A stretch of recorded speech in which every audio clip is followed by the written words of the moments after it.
একটা সময় ছিল যখন বোয়িং কোম্পানির বিমানগুলোকে পৃথিবীর সবচেয়ে নিরাপদ বিমান মনে করা হতো। If it's not Boeing, I am not going. তার মানে বোয়িং না হলে পাইলট বা যাত্রীরা কেউই সেই বিমানে উঠতেই চাইত না। বোয়িংয়ের প্রতি যাত্রী এবং পাইলটদের সেই অন্ধবিশ্বাস সময়ের সাথে সাথে বদলে গেছে। বর্তমানে বোয়িংয়ের ব্র্যান্ড ইমেজে বিশ্বস্ততার বদলে যুক্ত হয়েছে অবহেলাজনিত নিরাপত্তা ত্রুটি, কর্পোরেট দুর্নীতি আর অতি মুনাফালোভী কোম্পানির তকমা, যার ফলে বোয়িং নামটি এখন ভয়, ক্রোধ আর কান্নার সাথে উচ্চারিত হয়। বিগত কয়েক বছরে বোয়িং 737 বিমানের একাধিক দুর্ঘটনার পর সাম্প্রতিক সময়ে এয়ার ইন্ডিয়ার বোয়িং 787 ড্রিমলাইনার দুর্ঘটনায় বোয়িং বিমানের ত্রুটি নিয়ে নতুন করে আলোচনা শুরু হয়েছে। বোয়িং কিভাবে বিশ্বের সবচেয়ে বিশ্বস্ত ও জনপ্রিয় বিমান উৎপাদনকারী প্রতিষ্ঠান থেকে জননিন্দিত, দুর্নীতিগ্রস্ত এবং ঘৃণিত কর্পোরেট প্রতিষ্ঠানে পরিণত হয়েছে সে সম্পর্কে আলোচনা করা হবে কি কেন কিভাবে এই পর্বে। কি কেন কিভাবে চ্যানেলে আপনি নতুন হলে অনুরোধ করব সাবস্ক্রাইব করে বেল আইকনটিতে ক্লিক করুন।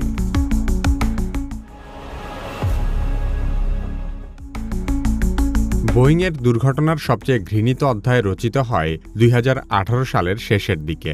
সে বছর ইন্দোনেশিয়ার লায়ন এয়ার নামের একটি বিমান সংস্থা তাদের একটি নতুন বোয়িং 737 ম্যাক্স বিমানে যাত্রী নিয়ে যাত্রা শুরু করেছিল। বিমানটি উড়ার মাত্র কয়েক মিনিটের মধ্যেই সেটি আকাশ থেকে সোজা জাভা সাগরে আছড়ে পড়ে এবং বিমানের 189 জন আরোহীর সকল যাত্রী ও কর্মী মারা যায়। প্রথমে সবাই ভেবেছিল হয়তো পাইলটদের ভুল কিংবা বিমান সংস্থার ত্রুটির কারণে এই দুর্ঘটনা ঘটেছে, কিন্তু তখনও কেউ বোয়িংকে সন্দেহ করেনি, কারণ তখনও পর্যন্ত বোয়িং মানেই ছিল নিরাপত্তা আর বিশ্বাস। কিন্তু ইন্দোনেশিয়ার সেই বিমান দুর্ঘটনার মাত্র 5 মাস পরে ইথিওপিয়ান এয়ারলাইন্সের আরেকটি 737 ম্যাক্স বিমান একইভাবে আকাশ থেকে আছড়ে পড়ে। সেই দুর্ঘটনায় নিহত হয় আরও 157 জন। সামান্য কয়েক মাসের ব্যবধানে বোয়িং 737 ম্যাক্স বিমান দুটির একইভাবে দুর্ঘটনায় পতিত হওয়ার ঘটনা সারা বিশ্বকে অবাক করে দেয়, কারণ একই মডেলের দুটি বিমান একইভাবে দুর্ঘটনায় পড়ার মতো কাকতালীয় ঘটনা বিমান পরিষেবার ইতিহাসে বিরল। সেই দুটি দুর্ঘটনার পরেই সবাই বোয়িংকে সন্দেহ করতে শুরু করে, আর তার ফলেই সবার সামনে বেরিয়ে আসে এক ভয়ঙ্কর গোপন সত্য। বোয়িং তাদের 737 ম্যাক্স বিমানগুলোতে এমক্যাস নামের একটি নতুন ধরনের স্বয়ংক্রিয় ব্যবস্থা যুক্ত করেছিল। এমক্যাস অর্থ হল ম্যানুভারিং ক্যারেক্টারিস্টিক্স অগমেন্টেশন সিস্টেম। এর কাজ হল ওড়ার সময় বিমানের নাক বেশি উপরে উঠে গেলে স্বয়ংক্রিয়ভাবে বিমানের নাক নিচের দিকে ঠেলে দেওয়া, যেন বিমানটি স্বাভাবিক অবস্থায় ভেসে থাকতে পারে। কিন্তু সমস্যা হলো এই সিস্টেমটা পাইলটদের কাছে গোপন রাখা হয়েছিল। বিমানের কোনো ম্যানুয়াল কিংবা ট্রেনিংয়েও বিষয়টি সম্পর্কে জানানো হয়নি। দুর্ঘটনাগুলো ঘটার কারণ হল বিমানের একটি ত্রুটিপূর্ণ সেন্সর ভুলভাবে জানান দিতে থাকে যে বিমানটির নাক উঁচা হয়ে যাচ্ছে। তখন এমক্যাস বারবার বিমানটির নাক নিচের দিকে ঠেলে দিতে শুরু করে। তখনও পাইলটরা জানতই না এমক্যাস নামের কিছু একটা আছে, তাই তারা বুঝতেই পারে না কেন হঠাৎ করে বিমান নিচের দিকে নেমে যাচ্ছে। এমক্যাস বারবার বিমানের নাক নিচের দিকে ঠেলে দিত, আর পাইলটরা সেটাকে প্রতিরোধ করার চেষ্টায় বিপর্যস্ত হয়ে পড়তেন। সবচেয়ে ভয়াবহ বিষয় হলো এই অবস্থা প্রতিরোধ করার জন্য পাইলটদের হাতে ছিল মাত্র 10 সেকেন্ড। মাত্র 10 সেকেন্ডের মধ্যে যদি পাইলটরা বুঝতেন কি করতে হবে, তবেই তারা সবাই বাঁচতে পারতেন। কিন্তু এই অবস্থা থেকে বাঁচা তো দূরের কথা, তারা এই সিস্টেম সম্পর্কেই জানত না। তবে অবাক করার মতো একটি বিষয় হলো ইন্দোনেশিয়ার লায়ন এয়ার দুর্ঘটনার ঠিক আগের দিনই একই বিমান একই রুটে ওড়ার সময় একই সমস্যায় পড়েছিল। কিন্তু সেদিন বিমানে একজন অতিরিক্ত পাইলট ছিলেন, যিনি জানতেন কিভাবে এই সমস্যা মোকাবেলা করতে হয়। তখন তিনি মূল 2 জন পাইলটকে একটি বিশেষ সুইচ বন্ধ করে দেওয়ার পরামর্শ দিয়েছিলেন, আর তাতেই বিমানটির নিয়ন্ত্রণ ফিরে আসে এবং সেদিন তারা নিরাপদে অবতরণ করে। কিন্তু দুঃখজনক বিষয় হলো সেই গুরুত্বপূর্ণ অভিজ্ঞতা পরের দিনের পাইলটদের জানানো হয়নি। তারা জানত না আগের দিন কি ঘটেছিল। ফলে যখন একই সমস্যা আবারও দেখা দেয়, তখন তারা বিমানের ম্যানুয়াল পড়ে সমাধান খুঁজতে খুঁজতেই সকল যাত্রীসহ প্রাণ হারায়। বোয়িং 737 ম্যাক্স বিমান দুটির ভয়ঙ্কর দুর্ঘটনার পেছনে শুধু একটি এমক্যাস সিস্টেমই নয়, বরং বোয়িং কোম্পানির কর্পোরেট লোভেরও দায় ছিল। অতীতে বোয়িং কোম্পানির মূল লক্ষ্য ছিল তাদের কাজের সেরা মান নিশ্চিত করা।